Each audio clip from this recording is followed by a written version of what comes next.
નમસ્કાર. ક્રાઇમ પડકારના માધ્યમથી તમામ ગુજરાતવાસીઓને નવા વર્ષની અને દિવાળીની ખૂબ ખૂબ શુભકામના અને શુભેચ્છા પાઠવું છું. નવું વર્ષ નવા ઉમંગ, નવા ઉત્સાહ અને નવી પ્રેરણા સાથે આપ સૌને સુખ, શાંતિ, સમૃદ્ધિ અને સ્વસ્થતા આપે એવી પ્રભુને પ્રાર્થના કરું છું. નવા વર્ષે માત્ર દિવાળીના દિવસે માત્ર બહાર દીવડા પ્રગટાવીએ નહીં, પરંતુ આંતરિક દીવડા પણ પ્રગટાવીને માનવતાના દીવડા, સકારાત્મકતાના દીવડા અને સદભાવનાના દીવડા થકી દરેક લોકોનું કલ્યાણ થાય એવી પ્રભુને પ્રાર્થના કરું છું. નવા વર્ષે આપણે સૌ સંકલ્પ લઈએ કે આપણે પાણી બચાવીશું, સ્વચ્છતા અપનાવીશું, હર ઘર સ્વદેશી, ઘર ઘર સ્વદેશીના માધ્યમથી વોકલ ફોર લોકલ અને લોકલ ફોર ગ્લોબલના માધ્યમથી આપણી સ્વદેશી પ્રોડક્ટને પ્રોત્સાહન આપીશું. એક પેડ માં કે નામના માધ્યમથી વધુને વધુ વૃક્ષારોપણ કરીશું.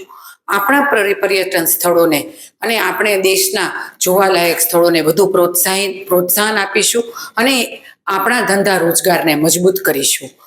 પ્રાકૃતિક ખેતીને અપનાવીશું અને અન્નનું સન્માન કરીને અન્નનો બગાડ અટકાવીશું. સાથે સાથે આપણે દરેક લોકો એ સંકલ્પ કરીએ કે જળ એ જ જીવન અને પાણી છે તો જીવન છે. એ માધ્યમથી વધુને વધુ પાણી બચાવીએ, વધુને વધુ જળ સંચય અને જળ સંરક્ષણના માધ્યમથી આપણે પાણીને દરિયામાં વહી જતું અટકાવીએ એવા સંકલ્પ લઈએ.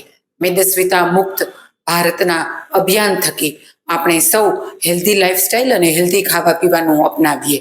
યોગ અને ખેલકૂદને પ્રોત્સાહન આપીએ અને જ્યાં માનવ સેવા ત્યાં પ્રભુ સેવા એ સૂત્રને ચરિતાર્થ કરતા તમામ ગરીબો અને અંત્યોદયોની આપણે સેવા કરીએ. એવા નવા વર્ષે આપણે સૌ આવા નવ સંકલ્પ ભગવાનને પ્રાર્થના કરીને ધરીએ ને આ માધ્યમથી આપણે એક ભારત, શ્રેષ્ઠ ભારત, આત્મનિર્ભર ભારત અને વિકસિત ભારતના સંકલ્પમાં જોડાઈએ એ જ સર્વને અભ્યર્થના. ફરીથી નવા વર્ષની આપ સૌને ખૂબ ખૂબ શુભકામના અને શુભેચ્છા પાઠવું છું. જય જય ગરવી ગુજરાત, ભારત માતા કી જય, વંદે માતરમ, હર ઘર સ્વદેશી, ઘર ઘર સ્વદેશી.